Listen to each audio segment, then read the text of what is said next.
Developing right now on Morning News Now, escalation off the coast of Venezuela. The Trump administration says the U.S. military has seized a Venezuelan oil tanker. Now officials in Venezuela calling it blatant theft and an act of international piracy, as President Trump sends a warning to Colombia's president.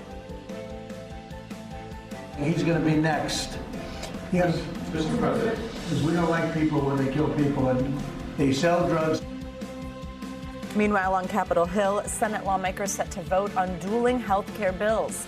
And in Minneapolis, tensions rising as federal agents make more arrests in an immigration crackdown. We'll have the latest. Also developing, parts of Washington state washed out after a powerful storm causes severe flooding. And in the Midwest, whiteout conditions causing problems for millions of people this morning. We are tracking both systems so you can plan ahead. Plus, outbreak concerns as cases of the measles spread across the country, with hundreds of people forced into quarantine in South Carolina. A look at what's behind the surge and how you can keep your family healthy. And son of a nutcracker will introduce you to a real-life Buddy the Elf spreading Christmas cheer in one big city and online. I mean, is that not just the best Christmas movie? Need the pasta with the syrup and the sprinkles. I wonder if that's his morning routine. You're right. It could become our morning routine. Yeah. Good morning. I'm Jessica Layton. I'm in for Joe this morning. And I'm Savannah Sellers. We're happy to have you here, Jessica. Thank you Thank you for joining us. We're going to begin this morning with the latest on that seizure of an oil tanker off the coast of Venezuela. Attorney General Pam Bondi sharing this video yesterday's encounter on X. The video shows armed members of an elite Coast Guard team rappelling off of helicopters and onto the ship's deck. Bondi says they were executing a seizure warrant. And the president answered some questions about the escalation at a White House roundtable shortly after. We've just seized a tanker on the coast of Venezuela, large tanker, very large. Largest one ever seized, actually. What happens to the oil on that ship? Well, we keep it, I guess. Bondi said the tanker was allegedly used to transport sanctioned oil from Venezuela and Iran. NBC News White House correspondent Monica Alba joins us now with more on this. Monica, good morning. What else are you learning about the latest confrontation with Venezuela?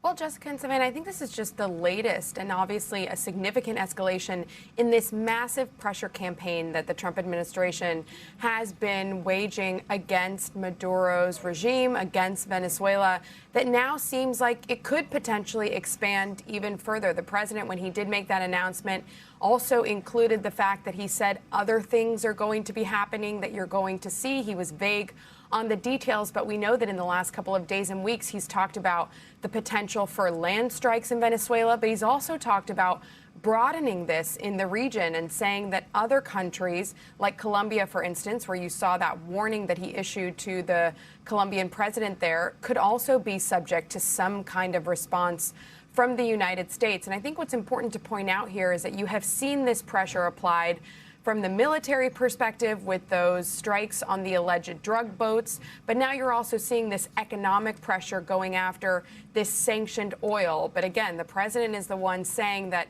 other countries could be subject to some kind of response by the United States as well if they deem that they are sending drugs that are bound for the United States. Remember, that has been the justification from the White House, from the president this entire time, even though they haven't publicly shown some of that evidence as lawmakers call for more information to be released.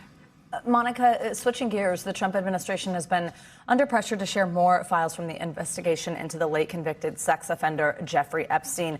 We have an update here. Yesterday, a federal judge in New York granted the Justice Department's request to unseal grand jury records from the 2019 case. Do we know when those will be released? We don't. We don't have an exact timeline of when those specific records are going to come out. But what's important in the context and the backdrop to all of this is that remember that the Department of Justice, because of a law that Congress passed, is supposed to be releasing the files that they have been able to now redact and are going to be able to make public by December 19th, basically in the coming days. That is the deadline that was set. Now, it's unclear exactly how that information is going to be rolled out, how much of it will come out, but it comes as now there are questions about this grand jury testimony that you just referenced, and separately in a case related to Ghislaine Maxwell, who was, of course, Jeffrey Epstein's co-conspirator. That grand jury testimony has also been ordered by a judge to be released. But again, we don't know exactly when that's going to happen, if it's going to happen in conjunction with these other records. But we know that one of the most important factors here, according to the judge, is they do want to protect the victim's privacy. They want to make sure that there's nothing identifiable or anything that could harm the victims. But again, the victims throughout all of this, many of them, and remember, there are hundreds of them, have been pushing for the release of this information. So they would like to see this come out. Monica, going back to the White House roundtable yesterday, the president was there with a group of business leaders, and he announced the official launch of his so-called Gold Card visa program. Remind us again what the Gold Card is and how it will impact U.S.-based companies, at least according to President Trump. This is something the Trump administration announced earlier in the year, and now it seems like it's something that people can apply to. So essentially, those who want to establish U.S. residency can pay $1 million for an application, potentially, that if it's accepted, that's how much it would cost. There's a non-refundable $15,000 processing fee for every application. But then it even goes up from there. Businesses can pay $2 million if they want to sponsor somebody's residency. And then there's also this other tier of a $5 million process and application, which essentially is an even more fast-track potential for U.S. residency if an individual pays that and is accepted by the U.S. government. Now, of course, this comes at a time, guys, when there is such a crackdown on legal migration and certainly on other aspects of immigration. We have seen a major crackdown, obviously, from this administration. But just in recent weeks, it has been an even more concerted effort to limit who can potentially come to the United States, how they can go about that as the Trump administration is rolling out this way for very, very high-earning, high-paying people if they want that kind of process. Now, again, we don't know how long that's going to take, but this is something the Trump administration says could start, and the applications will be opening soon. All right, Monica Alba, thank you so much. Well, on Capitol Hill today, the Senate is set to vote on dueling bills to address the nation's looming health care dilemma. So the rival plans include a Democratic proposal for a 3-year extension of those expiring Obamacare tax credits. Then there's the Republican proposal that would replace those subsidies with direct payments. Now, if Congress fails to act, tens of millions of Americans could see the cost of health care skyrocket in about 20 days. For more on this, let's bring in NBC News Capitol Hill correspondent Julie Sirkin. Julie, good morning. So you spoke with lawmakers about the state of these health care negotiations. Now, earlier this week, I mean, it really sort of seemed like neither one of these looked like they had enough support to actually pass, to actually become law, to actually have any impact for Americans. Has anything changed in the last 48 hours? Good morning, Savannah. Unfortunately, for millions of Americans who are enrolled in Obamacare, it doesn't look like good news for them today because these two votes are poised to fail. Remember, they need to reach the 60-vote threshold. You talked about what the proposals entail. The bottom line here, as I'm talking to lawmakers, is that Democrats and Republicans are just so far apart on what they want here. Some Republicans are frustrated, though. They think that their leadership should have started working on this months ago. That includes Senator Josh Hawley. He's in favor of extending those tax credits to help people in his state afford the Affordable Care Act. But he also acknowledges there needs to be some permanent fixes. He says that we can't just keep subsidizing insurance companies. Take a listen to what he said, and then we'll hear from a Democrat on the other side.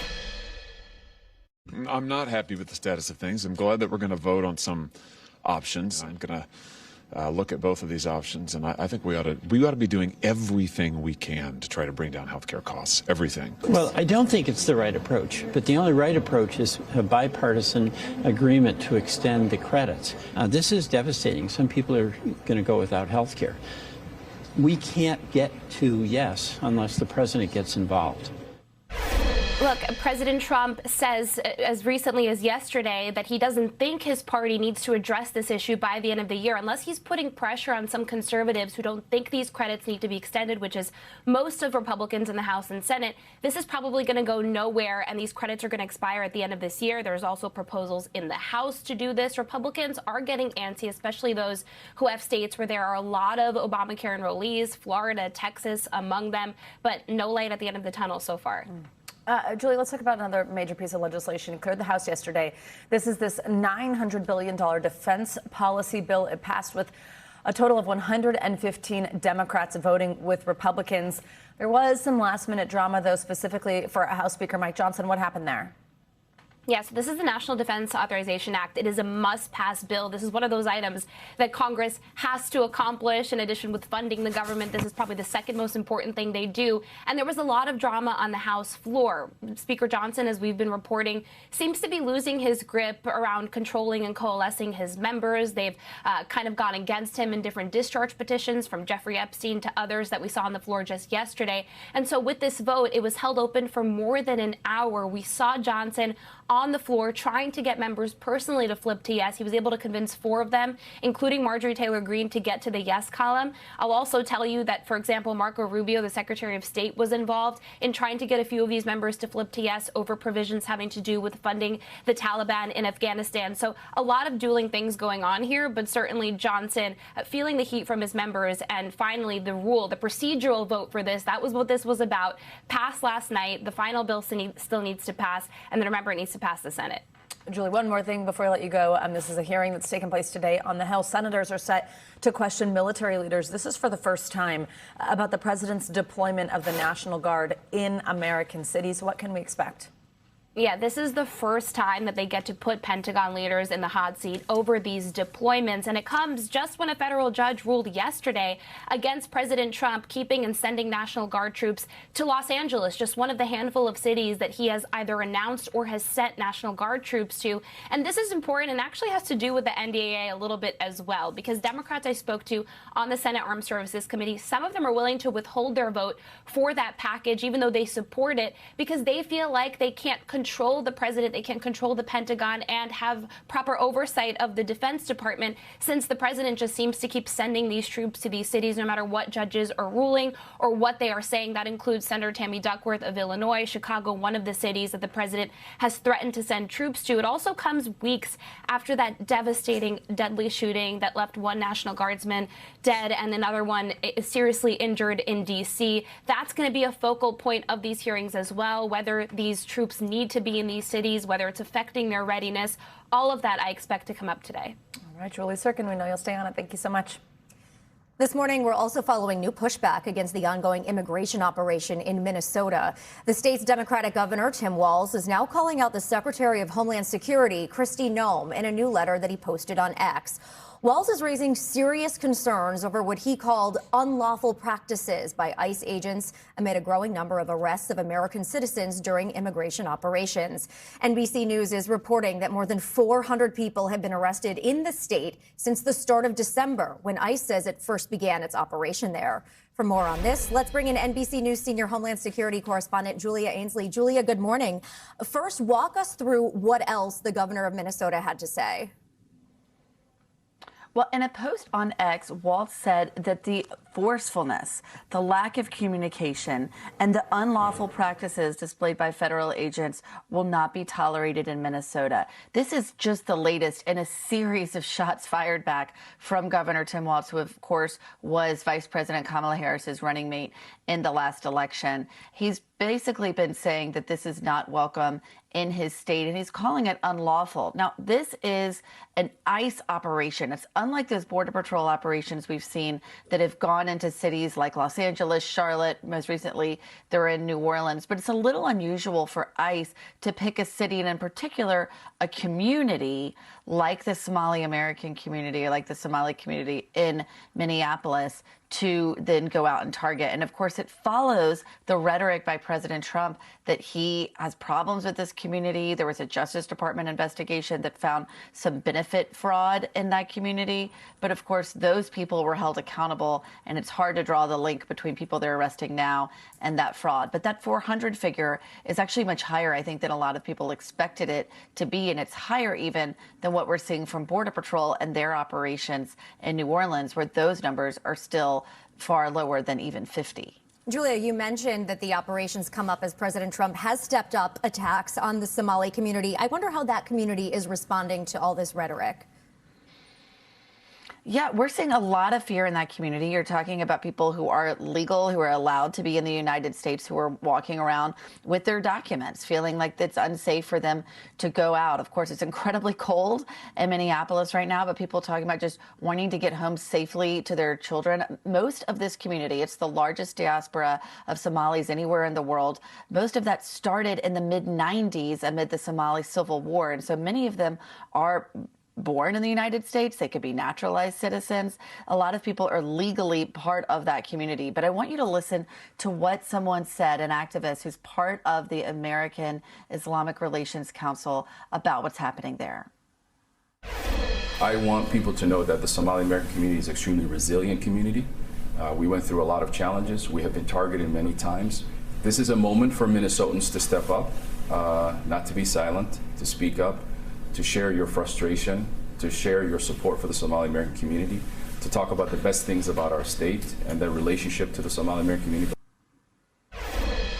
So there's definitely mounting tension and fear from that community, but no sign yet that the Trump administration plans to back down or end this operation anytime soon. Yeah, that was my next question, actually. How long do we think that the operation in Minnesota could last? I mean, 400 arrests since the beginning of December. Is this just the beginning?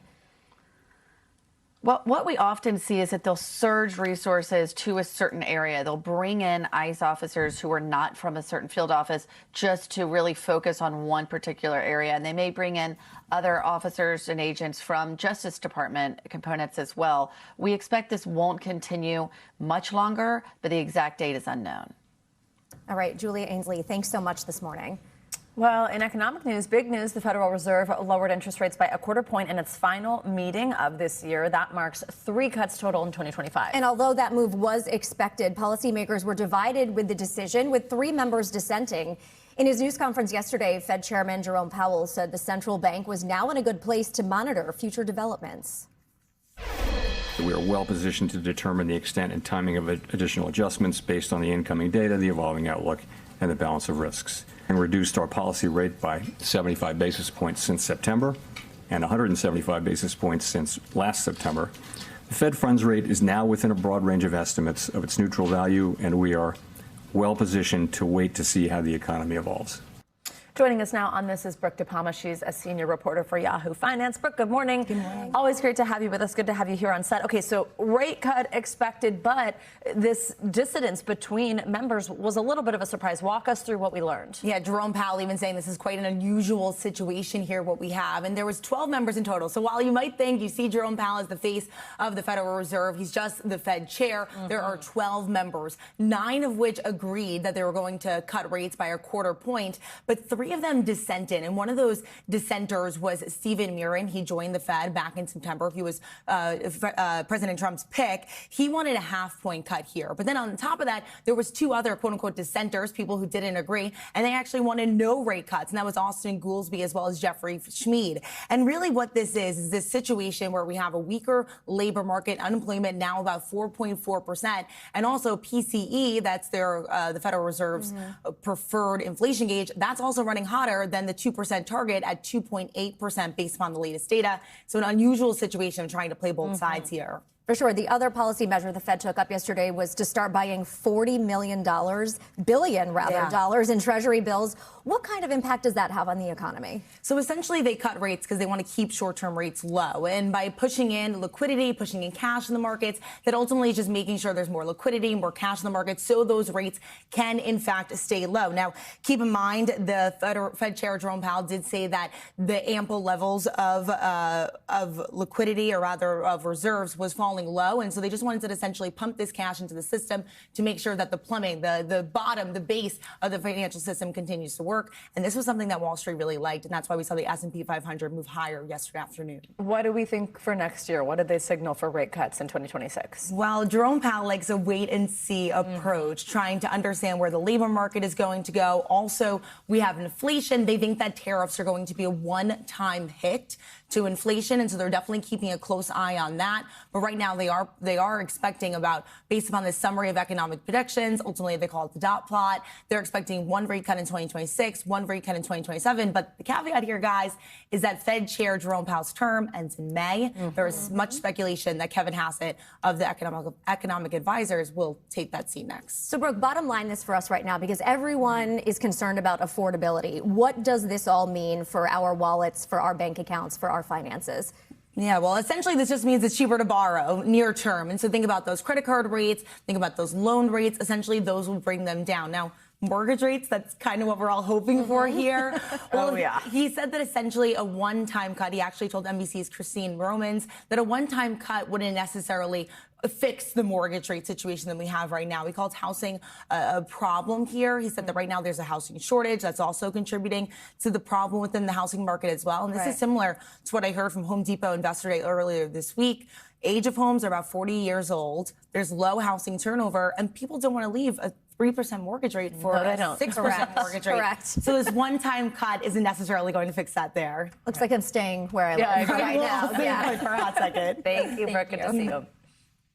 Evacuations are underway in Washington state this morning after a powerful atmospheric river brought heavy rainfall and dangerous flooding to that region. Yeah, the governor there has issued a state of emergency and also activated the National Guard through the end of the year to help with those evacuations and then also the eventual cleanup efforts. NBC News correspondent Camila Bernal has the latest.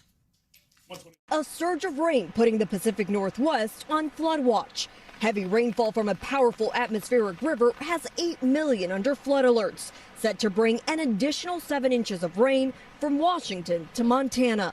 Take it seriously. Entire farms and homes, even roads, underwater in Washington state. The Skykomish River already at major flood stage, set to rise even higher. Swift water rescuers on scene checking on homes.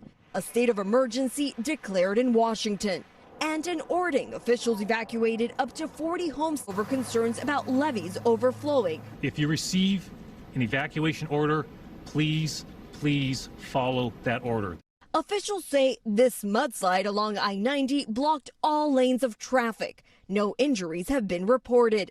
As the deluge swamps the Pacific Northwest, winter weather in the Midwest causing whiteout conditions in Minnesota and slick roads in North Dakota. I've got another rollover, same location. Where deputies assisting an injury rollover recorded a nearly identical accident on body cam. Another car crashing and rolling over right next to the first accident. The heavy snow stranding this school bus in Minnesota.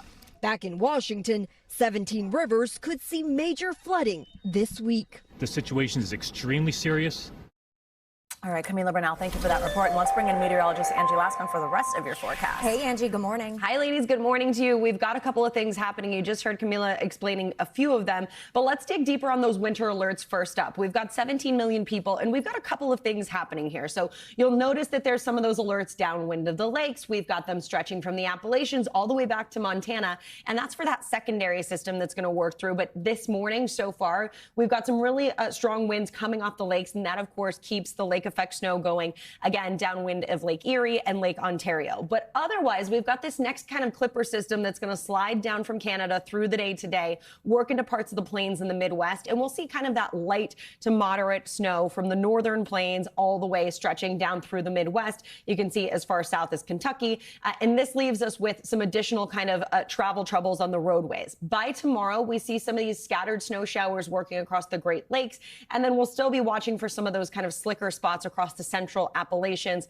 as we see more of that first system kind of working out. Between now and then, with those 2 rounds of snow, we're going to see some good amounts in some spots. So, of course, again, I'm a broken record here, but downwind of the lakes, you can see upwards of half of a foot, maybe 8 inches in some locations. And then across, again, parts of Illinois stretching into Indiana, you can see some of those higher amounts as well. So that is what's going on with those winter alerts. Now, meanwhile, we've had quite a busy couple of days when it comes to that atmospheric river across the the Pacific Northwest, we have good news. We are going to see this slowing down through the day today. We're still dealing with some heavy rain across places like Seattle and stretching down to Mount Rainier, but this is going to, again, start to wind down and we'll see some improvements. Between now and then, though, we still have flood alerts, of course, because we've gotten so much rain in a short period of time, and it's still ongoing. Now, once that winds down through the day today, unfortunately, our river flooding doesn't wind down. We're still going to see that be problematic here, even as we get into the weekend. And you can see how many of these locations are in major flood stage. We'll be watching for this to, of course, worsen as we get through the next day or so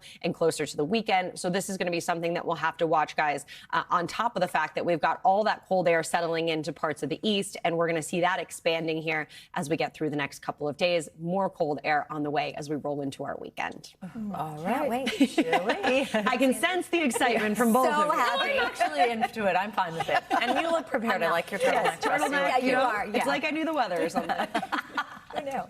Thanks, Angie. You got it. Much more to come here on Morning News Now. Later this hour, a DoorDash delivery gone wrong. The investigation now underway after this incident that was caught on camera. But up first, after the break, new developments in the effort to end the war in Ukraine. The high-stakes meeting set for today. We'll be right back.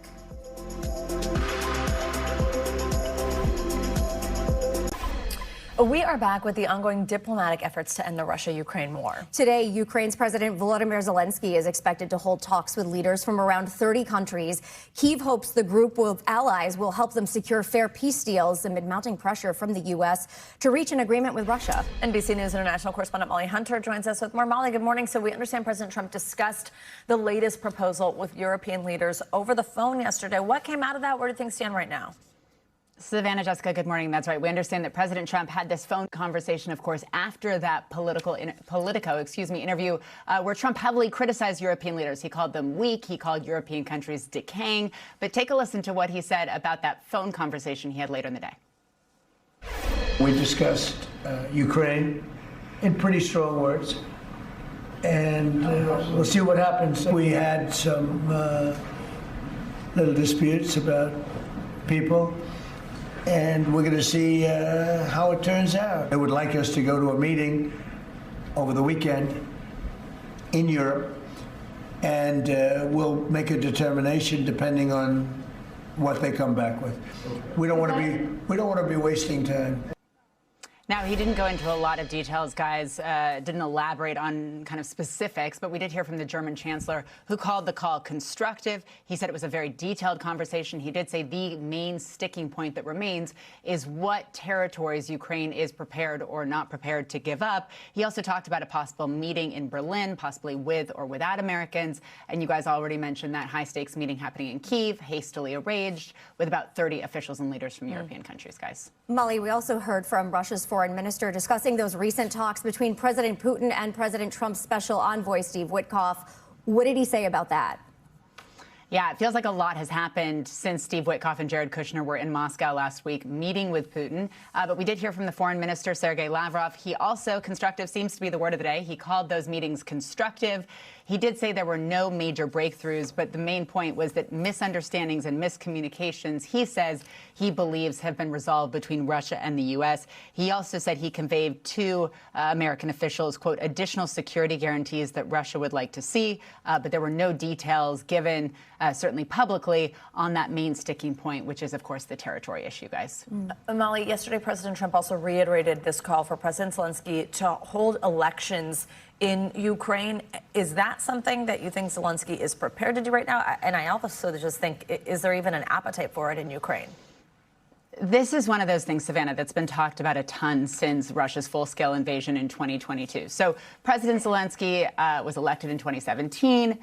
His 5-year term was up, in 2019. His 5-year term was up in May 2024. But under martial law that was declared when Russia invaded in February of 2022, there were no elections. Now, President Zelensky, responding to that comment yesterday, said that he was prepared, but he would need real buy-in from European allies, as well as from U.S. officials and American support to kind of build a secure election plan. Those elections under Ukrainian law could happen within kind of 60 to 90 days. But one of the things that officials have been talking about, the huge logistical hurdles about holding an election, a countrywide election, when that country is still fighting. So you've got a ton of soldiers, of course, on the front line, whether or not they would be able to get to main cities to vote, if there's any kind of mail-in ballot situation. And then according to the UN, you have 5.7 million Ukrainians who are living abroad.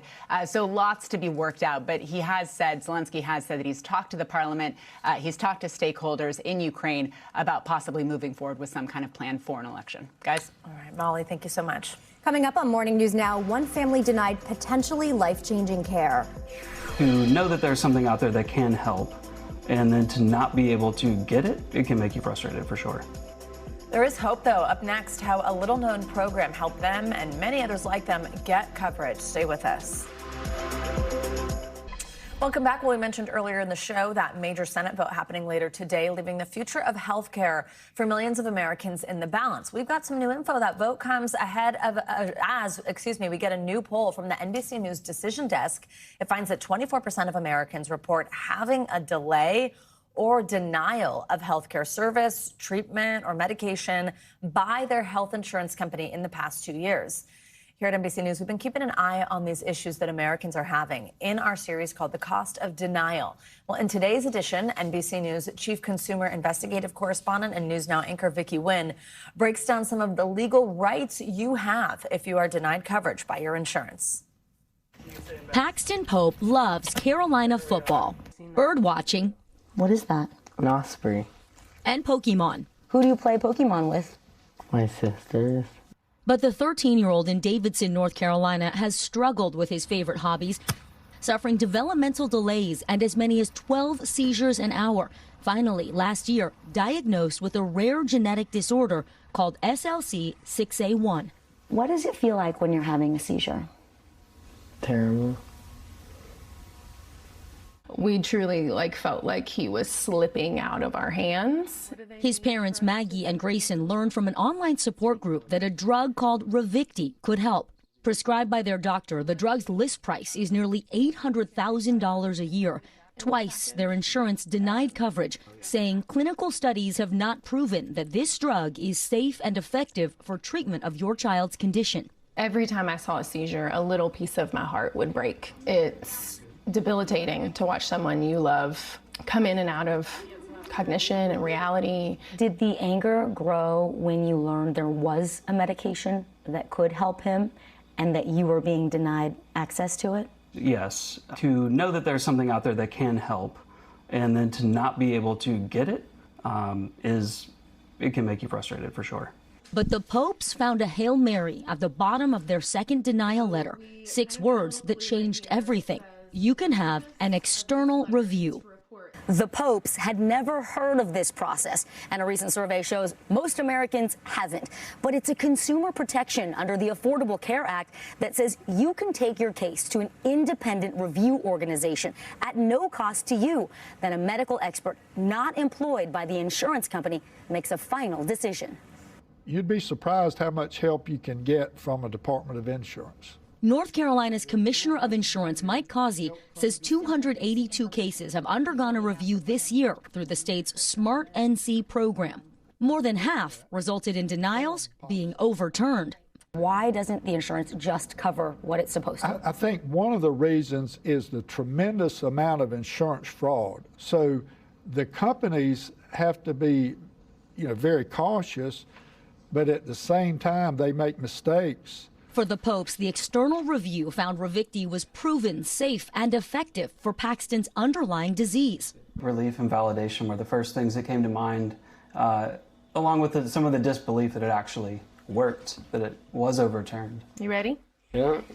After 2 months on the meds, Paxton's parents say his seizures went from more than 100 a day to about 8. This year, for the first time, he was able to play on the school football team. And while they'll never know the identity of the doctor who reviewed their case, they are deeply grateful. I would get up and give him a really big Southern girl hug. You saw the person behind all of the data, and you gave him a chance. Vicki Nguyen, NBC News. In other health news this morning, officials across the country are warning that the spread of measles is accelerating. One of the more serious outbreaks is happening right now in South Carolina, driving hundreds into quarantine. That's right. The state reports more than 24 new cases just since Friday. Local health officials are blaming recent gatherings, travel, and then those low vaccination rates in this region for the spike. There are also concerns that the outbreak will continue to spread over the next couple weeks. New CDC numbers also report more than 1,900 cases across the U.S. in just this year, and that is the highest level since 1992. Now, health experts underscore that getting the MMR vaccine is important to protect yourself and others, like infants, like babies, who cannot be immunized. For more on these measles outbreaks and tips to protect yourself and your families ahead of any holiday gathering or travel, we're joined by NBC News medical contributor Dr. Kavita Patel. Dr. Patel, good morning. As a parent, this is scary. What else do we know about this most recent outbreak, specifically in South Carolina? Yeah, good morning, Jessica and Savannah. So here's what we know. We know that this is largely centered around a county that's about a 90% vaccination rate for measles, which is under the recommended 95% to kind of keep, as Savannah mentioned, people who can't get immunized protected. So we know that right now also that there are several hundred students who are quarantining for at least 21 days because they have been in or around people who have had reported cases of measles. Here's what's even more frightening is that this is all likely an undercount because measles, as you recall, incredibly contagious. It can linger in the air for several hours, and it can often take days to even weeks to get these symptoms. So by the time you have them, you can have an incredible amount of spread. Very concerning all around, and not just in South Carolina. As we've seen, the virus knows no boundaries. This is a national crisis. Dr. Patel, the American Academy of Pediatrics actually says that measles is the most contagious virus in the world. And here are some stats. We know vaccines can provide nearly 97% protection against it. But that majority of these cases this year has been in children, teenagers who are not vaccinated. As the U.S. gets ready for another round of major holiday travel, get-togethers, a lot of people indoors together, maybe family members on both ends of the age spectrum getting together, what is the biggest concern here for public health? Yeah, the biggest concern is obviously measles is incredibly contagious, as you point out, but we're doing kind of all of this is happening at the time where we're seeing heightened cases of, I would just say, viruses in general, respiratory viruses such as the flu, COVID. And unfortunately, even though we've kind of gotten used to this respiratory virus season, this intersection of all of the measles outbreaks plus this potential, it's overwhelming not just individuals, it's overwhelming hospitals and health institutions. Imagine, Savannah, trying to be somebody who's trying to get one of your seizures or a heart attack taken care of, but you're an overwhelmed emergency room because of flu cases. And by the way, this is real. This is what we saw last year during the flu season. So I think people who need to protect themselves, you started with some basics. Vaccination, I think that's important. If you can't remember, talk to a health professional. If you need the measles vaccine, the COVID vaccine, the flu vaccine, the RSV vaccines, just find out and ask the questions and have a conversation. Second thing you can do to protect yourselves is if you do have symptoms, avoid contact. The hardest thing to do during holiday season is to kind of not necessarily isolate yourself, but be vigilant. You can layer, you can protect, you can mask.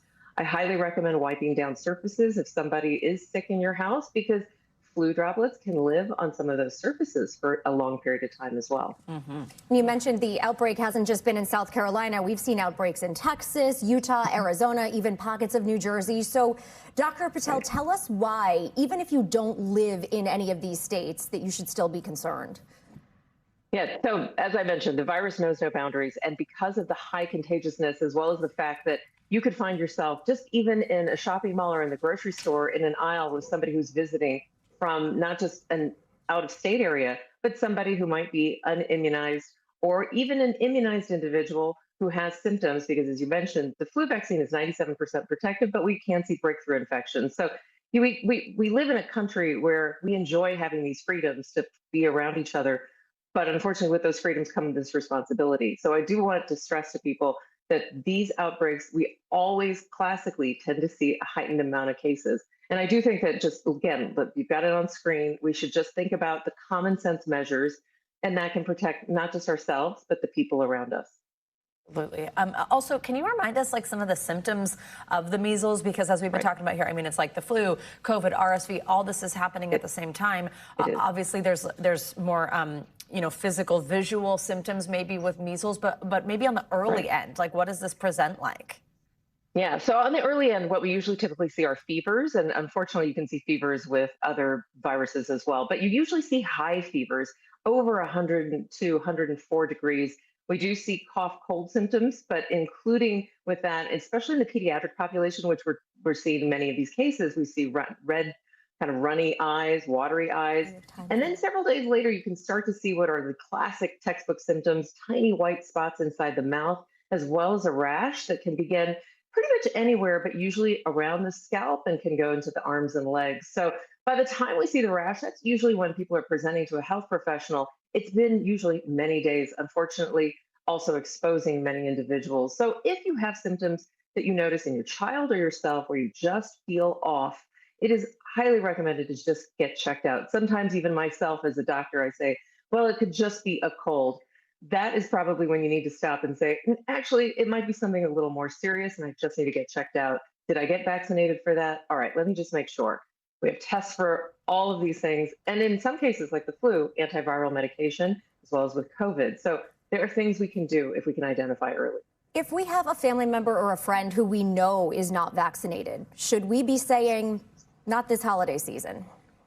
I think it's a really tough call because I also know that many family members, this is the time of the year when you purposely come together for this. So what I have said to individuals, by the way, people who, like you said, Savannah, that can't get vaccinated, they might be of an age that doesn't even allow for the vaccine, like infants.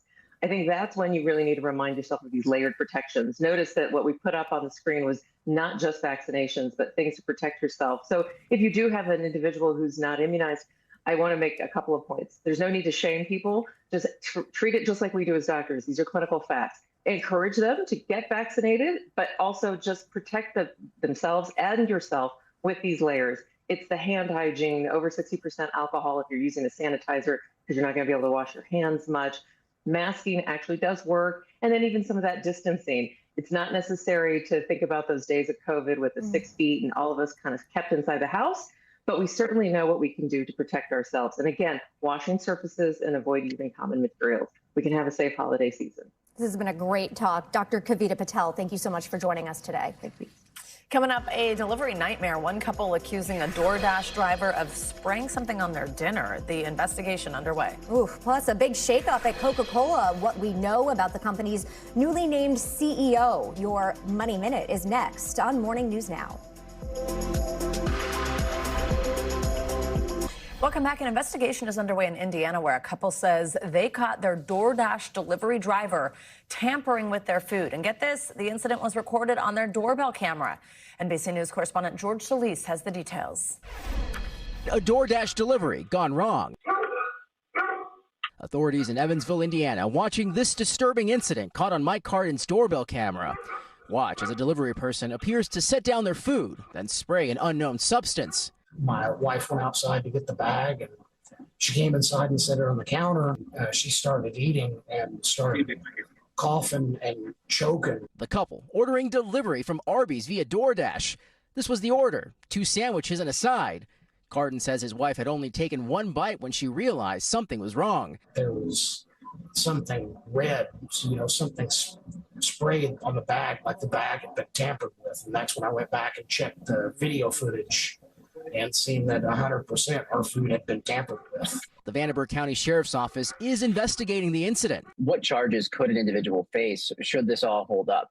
If it appears as what occurred happened, potential charges could range from battery as a misdemeanor all the way up until food tampering as a level 5 felony. Cardin telling NBC News the doorbell video recording glitched and 4 seconds are missing. The sheriff's office says they see no indication that the video is inauthentic. We're going to make sure that we correctly identify the person and give them a chance to explain themselves. DoorDash telling NBC News in part, the Dashers' access to the platform has been permanently removed, and our team is standing by to support law enforcement with any investigation. Now Cardin, still shaken, trying to make sense of an act he says must have been malicious. We're obviously pretty sure it was pepper spray, but this could have been fentanyl, it could have been rat poison, it could have been hornet spray for all we know. Who knows what it could have been. Are you ever going to order from any other food third-party service again? I very seriously doubt it. We already turned our DoorDash subscription off. I know that my family will be more safe if I just go pick up my food myself. George Solis, NBC News. Well, that is definitely disturbing. Okay. Let's get a look at what else is making financial headlines this morning. We're going to start with the beverage company that is changing its top leadership. NBC News business and economy reporter Emily Lorsch has your Money Minute. Emily, good morning. Hey guys, good morning. That's right. Coca-Cola is shaking things up with a new leader as the soda giant works to revive sluggish demand. The company says Chief Operating Officer Enrique Braun will take over as CEO on March 31st, with longtime Chief James Quincy shifting to Executive Chairman. Coke is trying to win back lower-income consumers and lean into growth areas like premium water and dairy. And Oracle shares are tumbling after the tech giant reported weaker than expected revenue despite surging demand for its AI infrastructure. The company posted about $16 billion in quarterly revenue, missing estimates, sending the stock down 11% and dragging NVIDIA, AMD, and CoreWeave with it.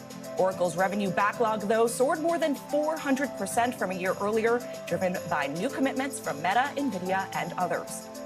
Finally, Spotify is launching prompted playlists. It's a new feature that the company says is the first that puts users in control of the algorithm. It will allow users to write detailed prompts that generate playlists based on their full listening history, not just recent favorites.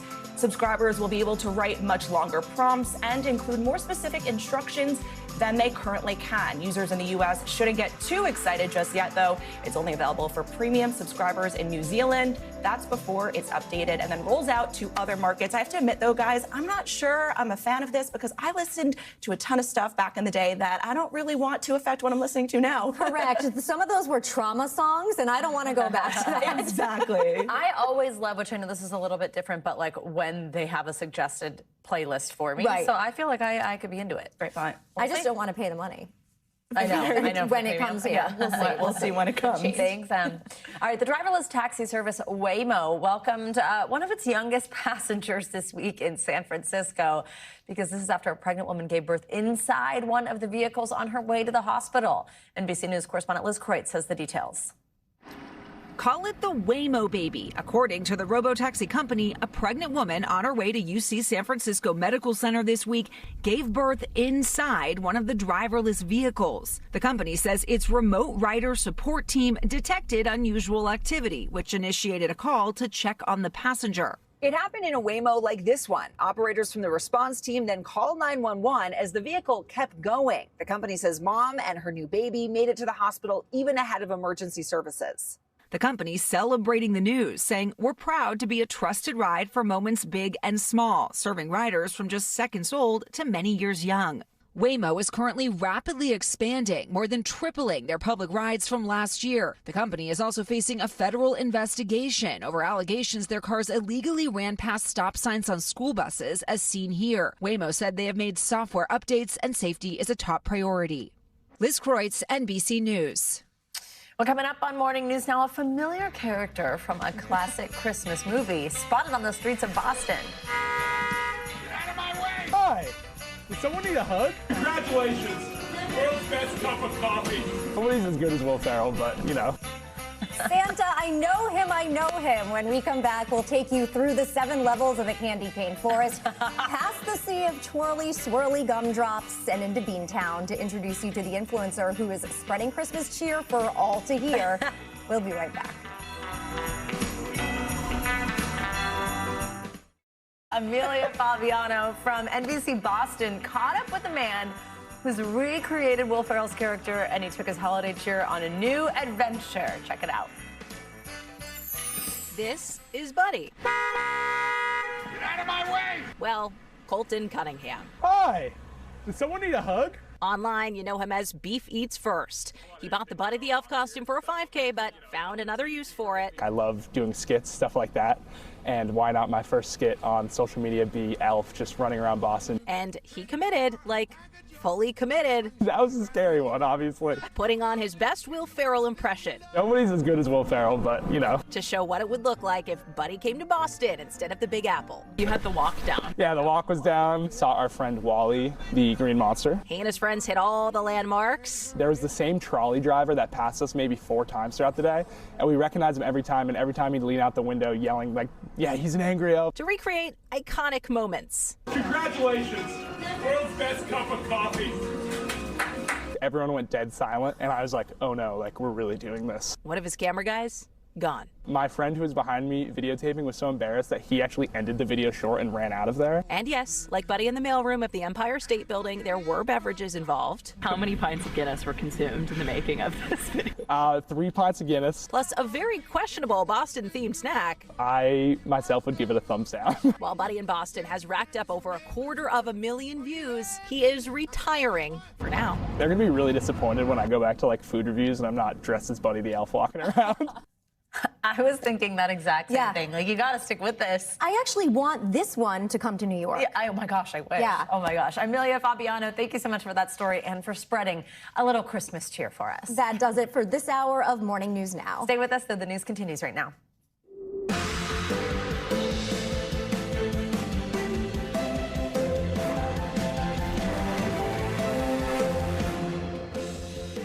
Good morning. Thanks for starting your Thursday with us. I'm Savannah Sellers. Hey, everyone. I'm Jessica Layton in for Joe this morning. Right now on Morning News Now, ramping up the pressure. President Trump announcing the U.S. has seized an oil tanker off the coast of Venezuela as the administration continues its military escalation in that region. Video shared by Attorney General Pam Bondi shows troops descending from helicopters and entering the ship in a move that Venezuela is calling, quote, blatant theft. We'll bring you the latest details from Washington. Plus, cautious cut. The Federal Reserve cutting interest rates for a third time this year, with Chair Jerome Powell pointing to a job market he says is weaker than it appears. What the cut could mean for mortgage rates, credit card debt, and more coming up. Also this hour, continuing the crackdown. ICE agents making hundreds of arrests in the Twin Cities after President Trump continues his anti-immigrant rhetoric about the Somali community there. We have an exclusive behind-the-scenes look at how these operations are carried out and the backlash that they're facing. Plus, warm, sunny days may feel far away this time of year, but a big change could soon be coming to sunscreen. What a new ingredient proposed by the FDA could mean for your skincare routine coming up. And finally, it is time to find out who Time's Person of the Year will be. We will reveal who or what they think had the most influence on the world in 2025. That is later this hour. Oh, yes, it is. I know. Let's see. My money's on ChatGPT, but we'll see. I know, you said that earlier. I'm like, yeah, that's good. Yeah. Not really person, but they do that, maybe. though. Yeah, they do that. Yeah. But we begin this hour with Venezuela responding to that American seizure of an oil tanker in the Caribbean. Yeah, the Trump administration says the ship was transporting sanctioned oil from Venezuela and Iran. Venezuela's government is now calling the encounter an act of international piracy. NBC News Chief White House correspondent Peter Alexander joins us with the latest here. He leads us off this morning. Peter, good morning. Savannah, Jessica, good morning to both of you. We are learning new details this morning. That operation, as you know, just off the coast of Venezuela, is the latest example in President Trump's effort to turn up the heat on that country's authoritarian leader, for months targeting its alleged drug trafficking boats, and now for the first time taking direct aim at Venezuela's oil-based economy that has enriched its leader, Nicolas Maduro. This morning, the Venezuelan government is accusing the United States of blatant theft after the U.S. seized a massive oil tanker off the Venezuelan coast. An elite armed Coast Guard unit seen rappelling out of helicopters onto the deck of the tanker on Wednesday, executing a seizure warrant, according to Attorney General Pam Bondi. Bondi says the tanker was part of an illicit oil shipping network supporting foreign terrorist organizations, transporting what the Trump administration says was sanctioned oil from Venezuela and Iran. We've just seized a tanker on the coast of Venezuela, large tanker, very large. Largest one ever seized, actually. And other things are happening. It marks a dramatic escalation in President Trump's pressure campaign against Venezuela's authoritarian leader, Nicolas Maduro, and what the president calls Maduro's illegitimate narco-terrorist regime. Venezuela has the largest oil reserves in the world, producing roughly 1 million barrels a day. When asked what will happen with the oil seized, the president responded, Well, I assume we're going to keep the oil. In a statement, Venezuela called the move an act of international piracy, adding that President Trump's objective has always been to seize Venezuelan oil. The tanker's seizure is the latest in President Trump's effort to force Maduro from power, the U.S. offering a $50 million reward for information that leads to his capture, sending America's largest aircraft carrier to the Caribbean, and striking at least 22 suspected drug boats, killing 86 people. The president who has not ruled out a land invasion with this warning about Maduro just days ago. His days are numbered. President Trump also threatening his war on alleged drug traffickers could expand into neighboring Colombia, speaking directly to that country's leader. He's going to be next.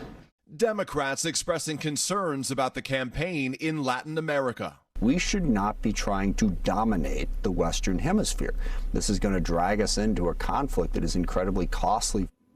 President Trump here declined to say who owned that massive oil tanker, and its exact destination remains unclear. But Venezuelan oil, sanctioned by the Trump administration right now, often goes to Cuba, and the vast majority of it is purchased by China. Savannah and Jessica. All right, Peter, thank you so much. Now on the economic front, a divided Federal Reserve cut interest rates for a third time this year as expected. Yeah, it comes as the central bank is signaling more optimism around the economy, even as concerns remain about inflation and a weakening job market. We've got a friend, NBC News senior business correspondent Christine Romans with us with more on this. She was there. Christine, good morning. Yeah, final Fed meeting of the year. And, the move by the Fed had been widely expected. But this time around, because of the recent government shutdown, the board members were really flying a bit blind. They did not have all of the data they usually have when they make these important calls. And because the Fed is now forecasting more positive overall growth for next year, this may be the last rate cut we see for the near future. This morning, new economic relief as the Federal Reserve cut interest rates by a quarter point. Fed Chair Jerome Powell suggesting the economy is improving. Economic activity has been expanding at a moderate pace. Consumer spending appears to have remained solid, and business fixed investment has continued to expand. But Powell acknowledging there are still challenges ahead. Gradual cooling in the labor market has continued. Unemployment is now up 0.3 from June through September. The third cut of the year, sending stocks rallying on Wall Street. Stocks shooting higher. And sending good news to people borrowing money with credit cards or taking loans on a new car. But the Fed chairman non-committal about future rate cuts. We are well positioned to wait to see how the economy evolves. A big reason is how stubborn inflation is proving to be, something President Trump addressed yesterday. We inherited high prices. We're bringing them down very rapidly, and we're bringing them down to very, very good levels. They'll soon be down at very good levels. The most recent government data shows annual inflation at 3%, the highest level of Trump's second term. And a new poll finding nearly half of Americans say they find it difficult to afford everyday essentials. Powell says a big factor keeping inflation high, President Trump's tariffs. It's really tariffs that's causing the most of the inflation overshoot. Americans are also feeling the pinch when it comes to homeownership, with the median age for first-time buyers now at 40 years old, an all-time high. Is there a chance we're going to see more affordability in the housing market so more people can maybe enjoy that part of wealth creation? I don't know that, a 25 basis point decline in the federal funds rate is going to make much of a difference for people. And that there really got my attention. You've seen 3 rate cuts in a row. You would hope that that would mean mortgage rates can drift lower and people will have a leg in the housing market. But the Fed chief cautioning about the housing market getting materially better anytime next year. But what will be getting better, the Fed thinks, is the growth in this economy will pick up a little bit. The unemployment rate could pick up later this year, but then improve next year. And the Fed thinks that the inflation rate at least will start to drift lower. So a mildly positive outlook for next year. That's something to take away from that. We'll take what we can get. Exactly. Mildly positive. Yeah. Thanks, Christine. Thank you. Well, now let's get to an NBC News exclusive. This morning, we have an inside look at ICE operations in Minnesota. Our cameras were there as arrests were made and officers faced fierce backlash. NBC's Gabe Gutierrez has the story from St. Paul. Gabe, good morning. ICE says it's made more than 400 arrests across this region since the operation began earlier this month. President Trump, meanwhile, has made no secret of his disdain for the Somali community here in Minnesota. But federal agents insist they're not the only targets. Each morning in Minneapolis, St. Paul, ICE is on the move. Their operation beginning before dawn. The frigid temperatures, that means that people aren't out and about as much. So it makes it a little tougher. We were given exclusive access to see firsthand why 100 federal agents have converged on the Twin Cities. Their presence prompting backlash, protests, and threats. So ICE asked us to conceal most of the agents' identities. What do you say to critics of ICE who say you don't always go after the worst of the worst? I say that on top of the worst, that our job is to enforce the immigration laws. ICE agents swarming this home outside Minneapolis, looking for a suspect charged with criminal sexual conduct. Minutes later, an arrest. Not their original target, but also an undocumented immigrant, ICE says. They were also searching for immigrants with criminal histories from Somalia. Minnesota has the largest Somali community in the country. The vast majority are here legally, and many are U.S. citizens. But that hasn't stopped President Trump from railing against their African homeland. We always take people from Somalia, places that are a disaster. The president's escalating rhetoric follows convictions involving members of Minnesota's Somali community who stole millions of dollars in taxpayer money, including from programs providing meals to low-income children.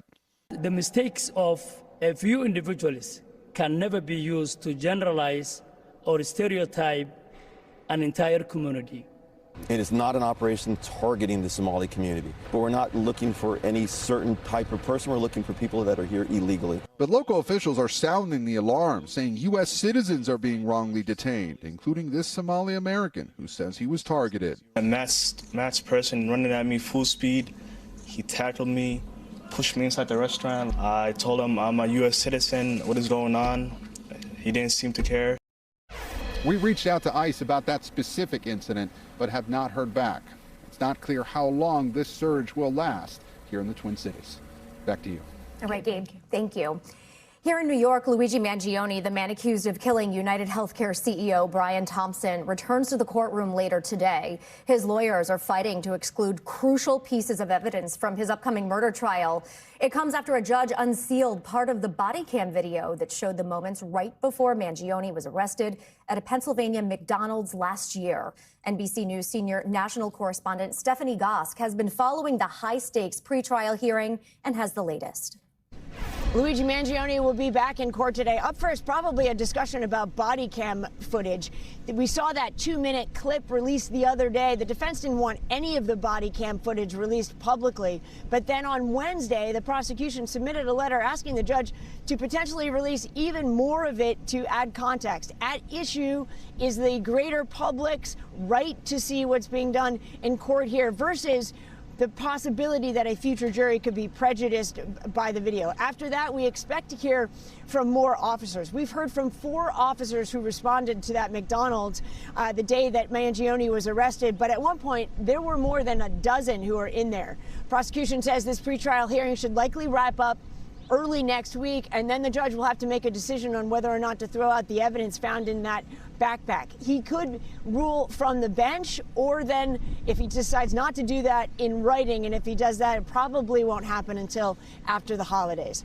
Back to you. Steph, thank you. Well, now to the latest on those powerful storm systems that continue to cause problems across the country. So in the Midwest, whiteout conditions are being blamed for several accidents, and plunging temperatures have thrown the area into a deep freeze. Yeah, and in the Pacific Northwest, an atmospheric river storm system is causing widespread flooding there. This morning, the governor of Washington ordering evacuations with hundreds of members of the National Guards now being deployed to help. NBC News correspondent Camila Bernal has the latest. A powerful and long-lasting atmospheric river is pounding the Pacific Northwest this morning, with swollen rivers threatening homes, livestock, and lives. Take it seriously. Get the hell out of there. It's already rising. Swiftwater teams searching flooded homes for stranded residents, rescuing 7 at this RV park in the town of Ording. So many things of people's belongings that this river is just taken. A mudslide shutting down I-90, trapping cars. Tens of thousands under evacuation orders, including the city of Mount Vernon, an hour north of Seattle. State officials calling the situation life-threatening. We're expecting a number of rivers to reach or exceed record flood levels. The Skykomish River already at major flood stage, set to rise even higher. Local officials warning drivers to be wary of high water. You don't know how deep it is, you don't know how swift it is, and this is what happens. You get stuck there, and then it's a situation that you can't control. Floodwaters also threatening farms like this one in Falls City, Washington. Millions nationwide are dealing with the aftermath of a Clipper-type system. From whiteout conditions in Minnesota to ice-slick roads in North Dakota. And I've got another rollover, same location. Give me another unit. Where deputies assisting a person injured in a rollover captured a nearly identical accident on their body cams. Heavy snow also leaving this school bus stranded in Minnesota. While back in Washington, the worst may be yet to come, as 15 rivers could see major flooding this week. The situation is extremely serious. The next few days are going to be very critical.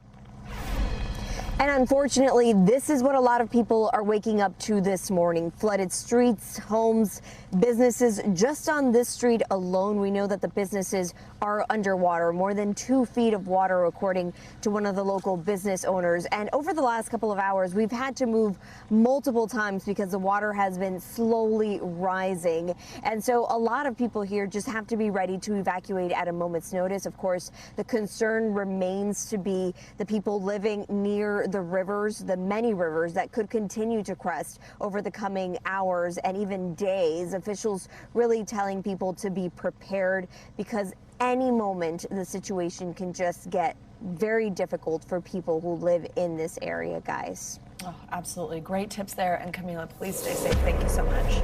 With all that, let's bring in meteorologist Angie Lastman for a check on the Morning News Now forecast. Hey, Angie, good morning. Hi, guys. Good morning to you. We've got a busy couple of days still ahead of us when it comes to winter weather and, of course, the rain out west that you just heard Camila talking about. Here's the lay of the land when it comes to winter alerts. Notice they extend across parts of the downwind areas of the lakes and then from essentially the Appalachians all the way up to parts of the northern plains. We've got two different things happening here. We've still got some cold winds coming across the lake, so that's why you're seeing some of this snowfall. But then we're going to gear up for this next Clipper system to slide out of Canada as the day goes on and ramp up the snow across parts of the Midwest. It's going to be light to moderate. It will start in the northern plains and stretch back to the Midwest as the day goes on. So again, slick travel is going to be expected. And that goes for tomorrow as well for parts of the central plains, as well as some additional snow across parts of the Great Lakes and eventually the mid-Atlantic. Now, big picture look, we'll see some pretty good inches when it comes to snow. We've got multiple rounds of snow, as I just showed. So anywhere from, half of a foot and higher downwind of the lakes and across parts of Illinois and Indiana are going to be expected as we get through at least Saturday. So multiple rounds of some additional snow. Speaking of multiple rounds, boy, have we got inundated with some of this heavy rain across the Pacific Northwest over the past couple of days. Now, the good news is we're going to see this rain kind of start to wind down. The atmospheric river is weakening, and that's going to give us some improvements for additional rainfall. Not quite done just yet. You can see still falling across parts of Washington and stretching back to the east. So we're going to continue those flood watches as of right now. Seattle is still included in those. That's going to last here at least through the day today. And as the rain winds down, we'll see some improvements, but not so much when it comes to the river flooding. We're still going to be, as Camila mentioned, watching for cresting rivers, even as we get through today, potentially tomorrow. So something to watch. Notice all those rivers in major flood stage right now. And again, we're going to continue to see this be problematic as we get into the weekend, even though that rain is winding down. Meanwhile, let's talk temperatures. We've got cold expanding. Here's what it looks like out there right now. Just 7 degrees for what it feels like in Marquette, 14 degrees in Minneapolis, the teens for your feels like temperature in Chicago, New York City feeling like 25 degrees. As we get into the afternoon hours, teens is all you're going to get for Minneapolis. You don't even get into the 20s. We've got 30s for Boston, upper 20s for Pittsburgh, 50 degrees for Atlanta this afternoon, and then even colder air on the way. Notice these temperatures in the northern plains, more than 20 degrees below where we should be with just a high of 3 in Bismarck for Friday. And then, blankets, heated blankets probably, I don't know, to get the fire going. We're going to see some really chilly temperatures, guys, as we get into Saturday. Minneapolis, that's your actual temperature, -1. Oh, so it feels like worse. Stay inside for the weekend. How about that? Because we do get back to the 20s in places like Minneapolis by the time Monday rolls around. But I have a feeling movies and under the blankets, cozy vibes all the way. Actual temperature -1. Mm-hmm. Brutal. All right. Thanks, Angie. Thanks, Angie. You got it. All right, well, the Powerball jackpot just keeps growing. We couldn't miss a chance to report on this. It's now at a whopping $1 billion after no one hit the winning numbers last night. This is the second $1 billion Powerball jackpot this year and the 7th largest prize in the game's history. If someone wins this one, they can choose the full $1 billion in annual payments or take a lump sum payment of about $461 million. Your next shot at it is this Saturday. And I always say this and then I never do. I got to buy a ticket. Got to buy a ticket. I really need to win this time.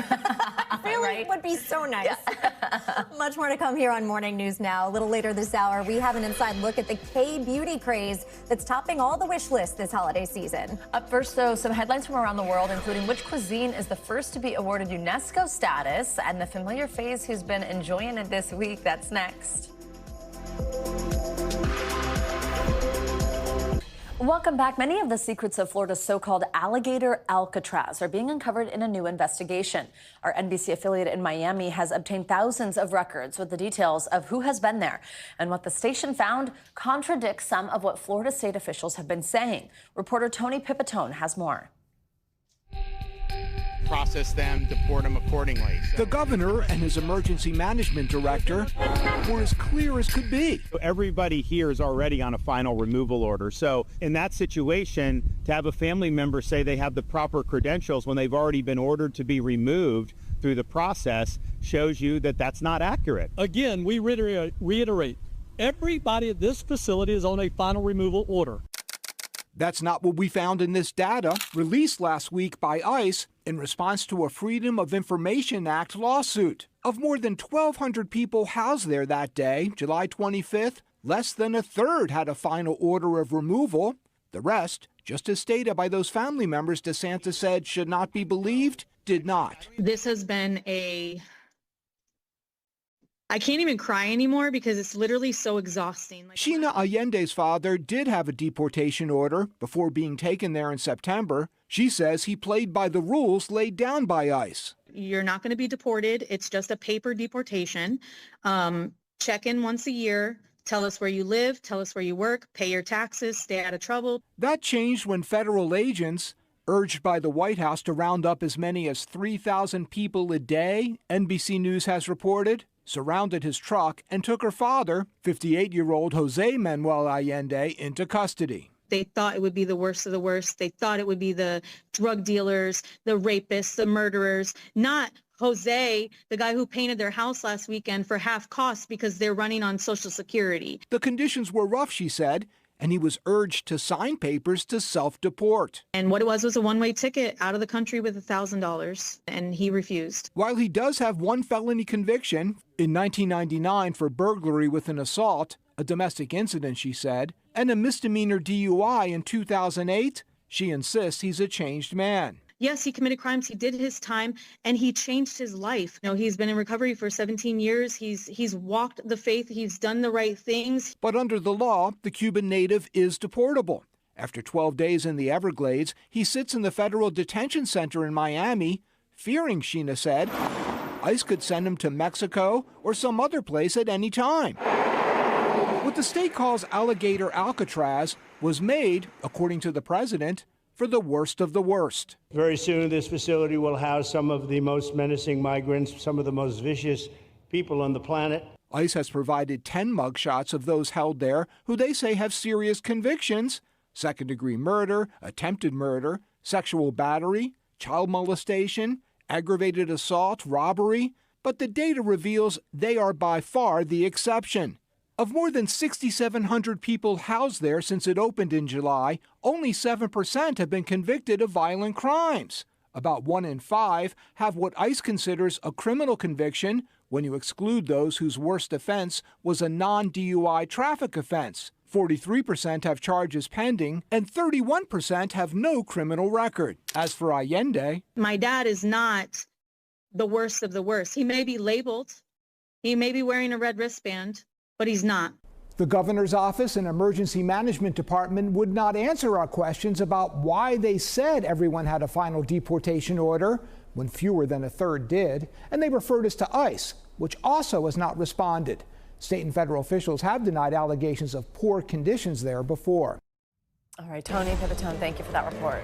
New this morning, Venezuelan opposition leader and Nobel laureate Maria Machado just spoke to the public in Oslo after missing yesterday's Peace Prize ceremony. NBC News International correspondent Claudio Lavanga joins us from Rome to take us around the world in 60 seconds. Claudio, good morning. Savannah, Jessica, good morning. Well, that's right. On Wednesday night, Maria Machado appeared on a hotel balcony in Oslo to greet her supporters literally hours after her daughter picked up the Nobel Peace Prize on her behalf. Now, Machado has not been seen in public since January after her brief arrest following a controversial presidential election claimed by President Maduro, who said Machado will become a fugitive if she tried to leave the country. But Machado just had a press conference in which she vowed to return to Venezuela despite Maduro's threats. Let's go to Congo now, where on Wednesday the Rwanda-backed rebel group M23 announced it took control of Uvira, a strategic city in the east of the country close to the border with Burundi. The M23's latest offensive came despite a peace agreement brokered by the U.S. signed just last week by Congo and Rwanda, and despite a separate ceasefire agreement between the rebel group and Congo, which accuse each other of violating. And let's end this tour of the world here in Italy, where the national cuisine has become the first entire gastronomic style to be recognized as intangible cultural heritage by UNESCO, the United Nations cultural body. The announcement made on Wednesday recognizes Italy's traditional way of growing, harvesting, preparing, and serving food. The new status should protect Italy from imitators. And I thought, guys, that the best way to find out whether Italian cuisine actually deserves this recognition is to have lunch at the table behind me. And because in news it's better to have a second independent opinion, I'm joined here by none other than Joe Fryer. I'm here doing very important research on Claudio's story, so I've eaten all the pasta here, most of the pizza, a few artichokes, and just a lot of wine. And I can attest personally to everything Claudio has just reported here. And Joe has seen this square, of course, a million times from the other side of 30 Rock, so he just had to come here to check himself that everything is going on. It's world famous. It's amazing to be here. Everyone here knows him. Tourists come here now because of NBC News Now and the international headlines. The only reason they contact me on social media is to ask where the square is. They don't care about my reporting. That's right, baby. Morning News Now and our international fans. Joe, love it. It looks like you guys are having a great time.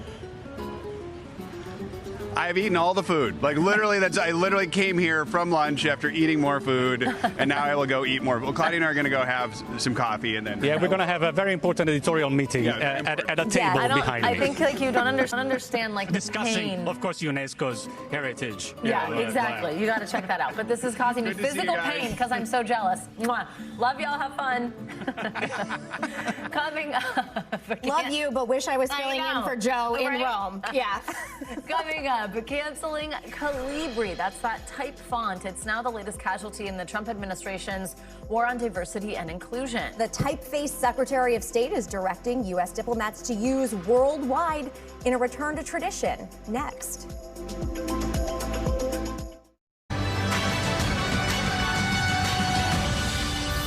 And now for a closer look at what's making news in the world of politics this morning, starting with the race that's heating up for a seat in the Georgia State House. NBC News political reporter Megan Leibowitz joins us now with the latest. Megan, good morning. Hey, Savannah and Jessica, good morning. Let's kick things off in Georgia, where Democrats saw gains in a Georgia State House race this week. It looks like a Democrat flipped a seat that President Trump won by double digits last year. Now, NBC hasn't projected a winner, but the margins are outside the threshold for a recount. So why does this matter? Well, it's the latest in a series of elections across the country where Democrats have boosted their margins since last year's elections. Next, let's head north to New York City, where there's a new primary challenge to keep an eye on. New York City Comptroller Brad Lander announced he was running for Congress, challenging Congressman Dan Goldman for his seat. Lander ran for mayor this year, and when he dropped out, he threw his support behind now Mayor-elect Zoran Mamdani. Now Mamdani, as well as progressive senators Elizabeth Warren and Bernie Sanders, announced they were endorsing Lander. Goldman said in a local interview that he welcomed Lander to the race and wasn't really thinking about the challenge right now. Finally, let's go to the State Department, which is taking aim at the Calibri font. You heard that right. Secretary of State Marco Rubio announced that diplomats would have to use Times New Roman font, reversing a Biden administration directive to use Calibri. Now, the Biden administration had made the initial switch to Calibri for accessibility reasons because it's a sans serif font, which basically means it doesn't have those extra wings and edges on letters. But Rubio announced the move back to Times New Roman in a memo titled Return to Tradition. He wrote, quote, "Switching to Calibri achieved nothing except the degradation of the department's official correspondence." And that's a look at what is making news in politics this morning, guys. All right, Megan, thank you. Who would have thought? Poor Calibri. Coming up, it's a property that's forever associated with the holidays for millions of Americans. Now, the Home Alone house in Chicago suburbs could be getting a remodel aimed at returning it to its former glory. That's next.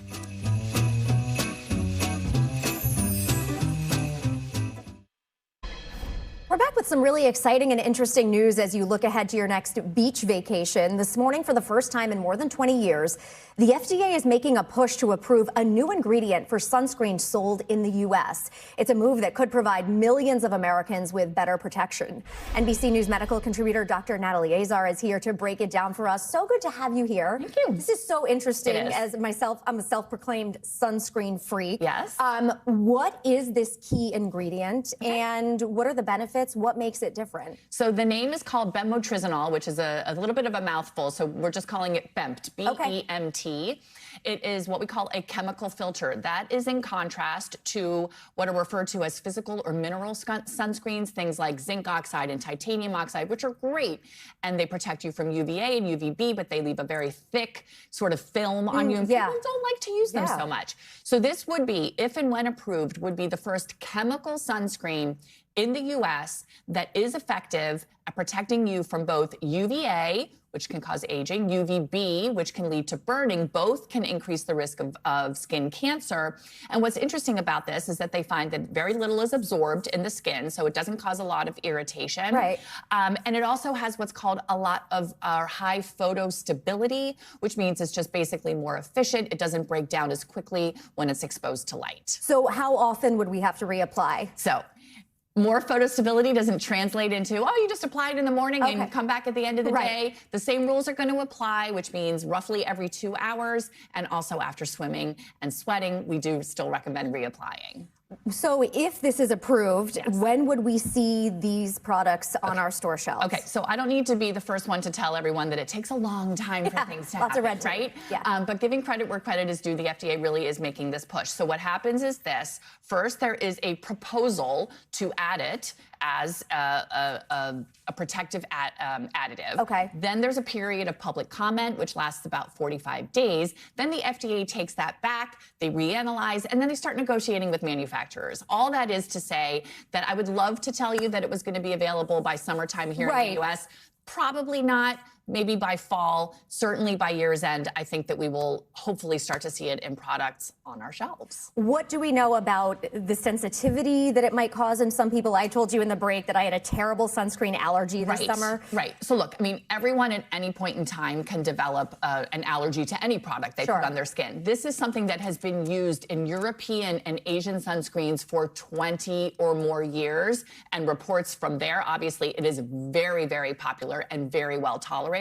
So, of course, the answer isn't zero. Yeah. But given the fact that, again, it has little absorption and things like that, we're hoping that that people will tolerate it really, really well and use it, which is, at the end of the day, the most important thing. Well, especially because of the UVA, the aging, that is a huge, huge I mean, if you're not worried about skin cancer, which we all should be, aren't we all a little bit vain and we want to worry about aging? Yeah, first to admit. Dr. Azar, thank you so much. Great to have you. Now let's check in on the morning's biggest financial headlines, starting with the tech CEO who's pushing back on concerns over kids' safety online, a fight he's taking all the way to Washington. NBC News business and economy reporter Emily Lorsch has your Money Minute. Hey, Emily.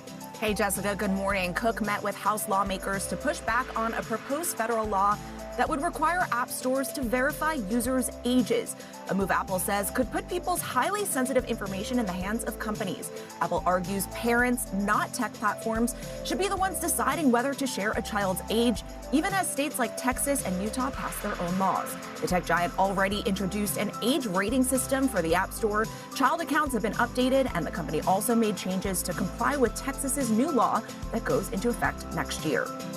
And if you love a good airport lounge, you'll be happy to hear Southwest Airlines is actively pursuing the possibility of opening a network of them. The airline is discussing airport leases with its credit card partner Chase. It's the latest big change for Southwest, which has already moved to assigned seating, added bag fees, and rolled out free Wi-Fi for loyalty members. Southwest has already received approval for a new lounge in Honolulu. Finally, a favorite holiday movie is getting its magic back. The real Home Alone house in Illinois is now being restored to look exactly like it did in the 1990 film. The owner is bringing back the McAllister family style after the home's modern makeover sparked online outrage. That's after the home was sold earlier this year for more than $5 million. A timeline hasn't been revealed just yet, but visitors are braving that cold weather in Illinois, already celebrating the eventual return of its iconic look. And Jessica, I can't tell you how many friends of mine have already told me recently that they've had that movie on repeat. It's that time of year. It just makes you feel so warm and cozy for the holidays. Emily, since I was 10, I have wanted my home to look like that for the holidays. So, well, you should follow suit and go ahead, do that reno as well. Emily Lorsch, thank you so much for joining us this morning. And now to the business of cosmetics with a closer look at K-Beauty, the skincare and makeup out of South Korea that has Americans obsessed. It's one of this year's hottest holiday gifts. From glass skin to serums containing salmon DNA, K-Beauty is now a multi-billion-dollar global industry. And here with more on the K-Beauty craze is Chief Consumer Investigative Correspondent and News Now anchor Vicki Nguyen. Vicki, good to have you. Oh, it's good to be with you, Jess. Yeah, K-Beauty is all the rage these days. Good morning to you. These beauty products are popping up everywhere, from Ulta and Sephora to Costco. They're luring a new generation of believers on social media. Now, K-Beauty is known for being simple, gentle, and generally affordable. But is it more effective than what you're used to? We asked the experts. From K-pop to binge-worthy TV dramas to singing demon hunters, South Korea has made a major cultural impact on the U.S. Glass skin, let's get ready for bed. And its skincare is having a moment too. Originating in South Korea, K-Beauty is now stocked at major U.S. retailers.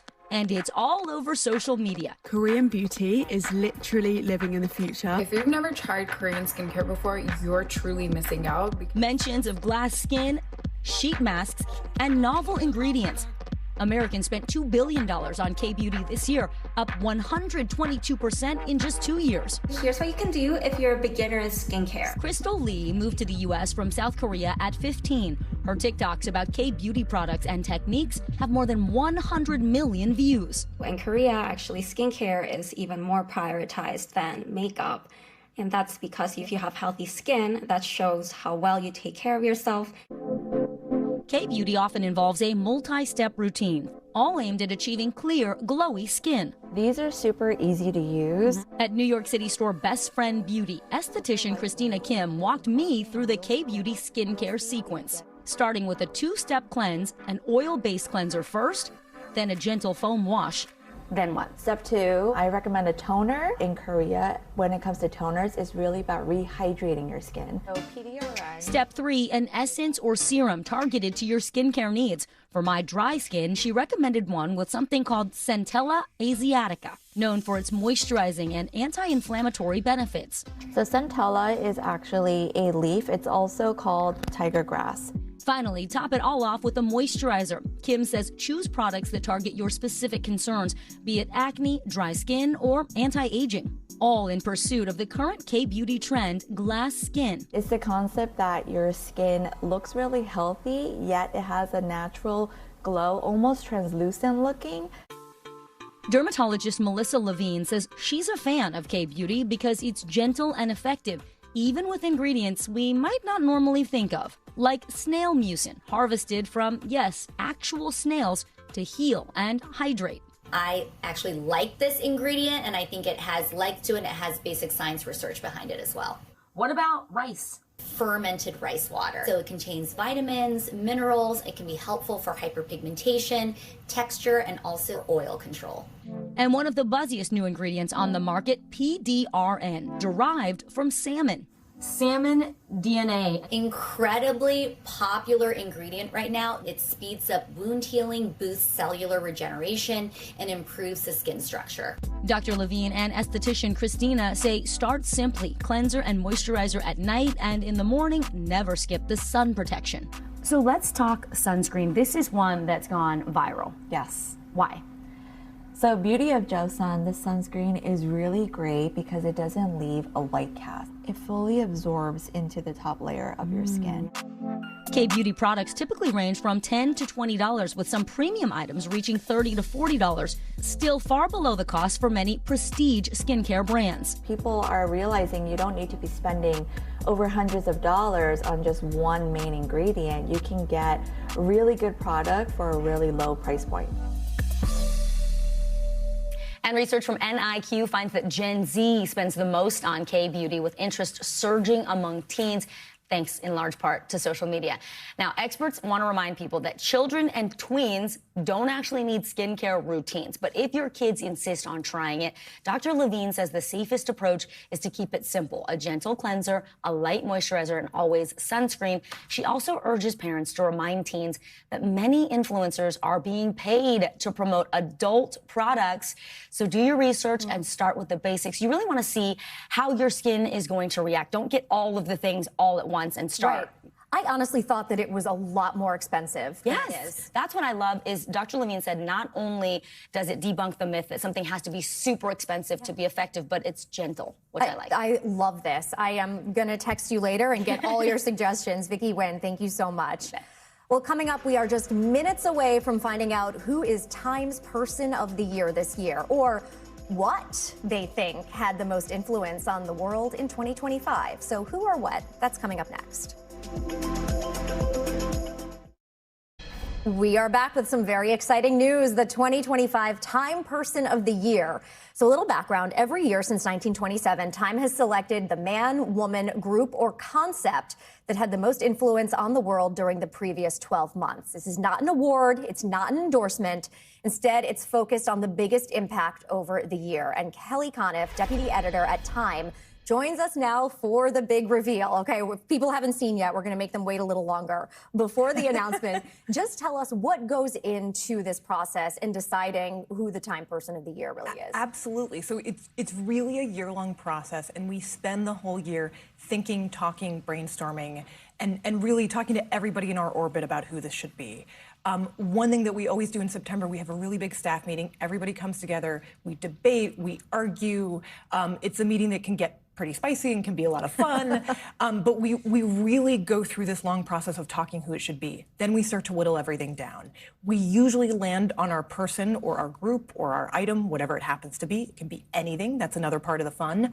A little closer to October or November. Okay. And then we really start to report in earnest. And for this story, I can tell you a little bit about it. We reported across 3 continents. Interviews with dozens and dozens of people. So we really try and do this in a large-scale way and really try and cover all of our bases. All right, so the floor is yours. Tell us who it is. All right. The person of the year are the architects of AI. So we are really trying to look at this incredible technology, the people behind it. These are the people who have the imagination, people who have designed and who have built it. And something really interesting happened in 2025 because AI has been around for a long time, right? It really exploded. And I think we went from a place of it being around to it being everywhere. And we also went from a point of saying, is it going to be here, to knowing there's no turning back, there's no opting out. AI is now part of all of our lives. And I think another important piece is that a lot of these AI leaders, you see some of them in the covers that we're looking at right now, for the last few decades had said, you know, we should talk about safety, we should talk about how to make this a safe product for people. A lot of that conversation has really gone away, and we're really now on a sprint to figuring out what this is going to be like. For some people, that's really scary. Yeah. For some people, that's really exciting, and we wanted to capture that entire conversation and present all parts of this story. I mean, AI is quite literally part of almost every conversation that we have on a daily basis now. It has been a heavy news year. So who were the other people, the other contenders talked about? I know we had heard possibly President Trump again, Pope Leo. Who else was in that conversation, and what ultimately made these architects of AI win out? Yeah, I mean, we talked about a ton of different people, and including some of the folks that you just named. And I think, you know, when you have a chance to read the story, you'll see that President Trump is a big part of this story, right? The U.S. president is always a huge part of Person of the Year, and they're always someone who is a significant person, and you can see that by the number of times we put him on the cover this year. But if you look at what he did this year, one of his most significant things is he locked arms with these tech CEOs, and he decided to make one of his defining pieces of policy legislation really pushing AI forward. And you see that in the story. You see that in his relationships with some of these tech CEOs.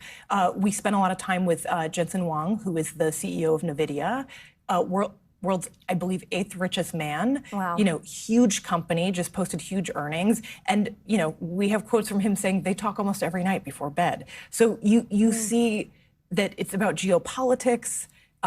It's about capitalism, and it's also about our culture. It really has become the central point in so much of our world. I had said earlier, my prediction was ChatGPT. Right. So I want a little partial credit there, which we know You were close. ChatGPT came out in 2022, but this really was the year that AI really seemed to be everywhere all at once. And you trace that wide acceptance back to January. Tell me why and how. Sure. So some of it is the inauguration, right, where you have Trump surrounded by all of these tech CEOs. The next day, a bunch of them announced Stargate, which is this massive project to kind of push AI forward. At the same time, on that very same day, in China, a small company called DeepSeek announced this massive kind of breakthrough in AI technology. And, you know, going back to ChatGPT, you see a little bit of this with the breakthroughs that have been made in the last year. ChatGPT has been public since 2022. People have been using it, but you've really seen it kind of come full circle as the technology has advanced and people have really moved forward. Fascinating. The concept and the people behind it. Emily, thank you so much. There's a Times Person of the Year issue is now live on time.com, and it will be available on newsstands beginning Friday, December 19th. That does it for this hour of Morning News Now. The news continues right now. We thank you for watching, and remember, stay updated on breaking news and top stories on the NBC News app or watch live on our YouTube channel.